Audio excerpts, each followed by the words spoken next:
Hello and welcome back to my channel. My name is Bailey Kramer and I'm an entrepreneur, real estate investor, and Airbnb host. At the time of recording this, I co-host 30 Airbnb properties across 5 different states. In today's video, I'm going to be breaking down 2 strategies you can use to make money on Airbnb: co-hosting and rental arbitrage.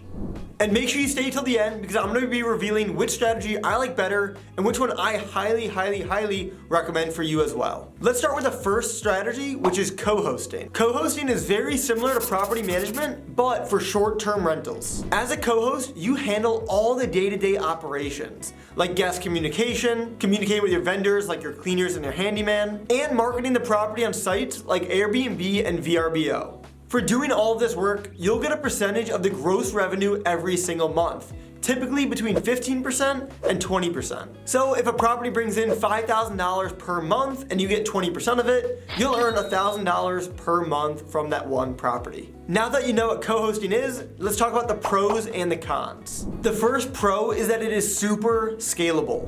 What makes it so scalable is number 1, the expenses. In a co-hosting business, your really only expense for starting out is an LLC. All other expenses that have to do with the property are paid for by the property owner. So whether you're managing 1 Airbnb, 2 Airbnbs, 5 Airbnbs, your expenses are the same, which is 0. The second pro is that it doesn't take a lot of time to run an Airbnb business. Once the property's set up, it takes on average an hour and a half per property per week. The great thing about this is that it's not a lot of time, but the downside is you don't necessarily get to pick when that hour and a half happens because that's usually when a guest needs something from you or has a question for you. The third pro is the money. Co-hosting is not a get-rich-quick scheme, but it is a model that you can scale fairly quickly. Not only does it take very little money to actually get up and running with the LLC, but it doesn't even take a lot of time to manage a property once it's already up and running. Those 2 factors allow you to scale your Airbnb business super fast. On average, my Airbnbs earn me $1,000 per month each. So you can see that all you need to get is 9 Airbnb properties to have a 6-figure business. Number 4 is that there's limited downside risk.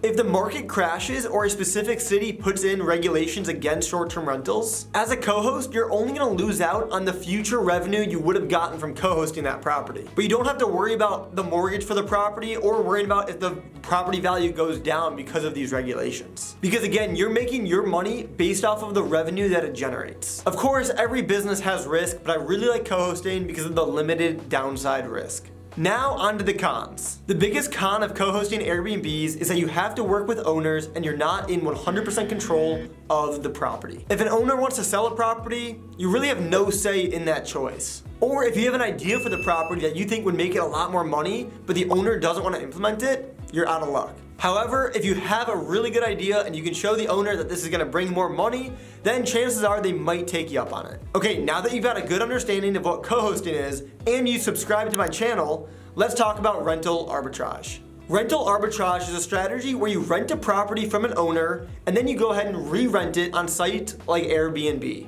You're still responsible for all the day-to-day management just like in co-hosting, but with rental arbitrage, you're also responsible for paying rent every single month and paying for the furnishings of the property. And instead of getting a percentage of the revenue every single month like you did in co-hosting, you earn the difference between the amount of money you bring in on Airbnb and the amount of rent that you pay the owner. Let's talk pros and cons of rental arbitrage. The pro is that you can make a lot of money doing rental arbitrage. There are many people doing rental arbitrage successfully, and it's 100% possible for you to build a rental arbitrage business as well. However, I don't recommend that you do that because of the cons I'm about to mention.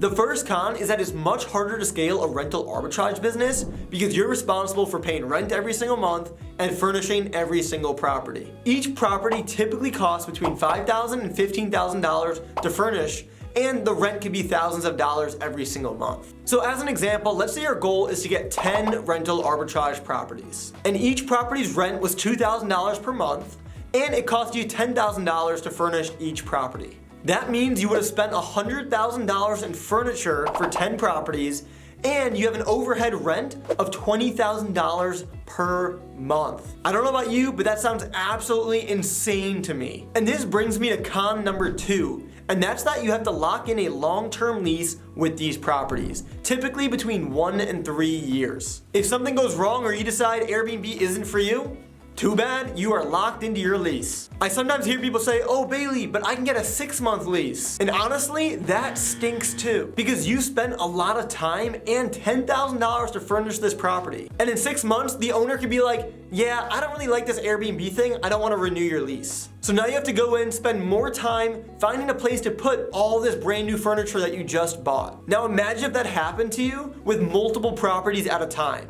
Not good.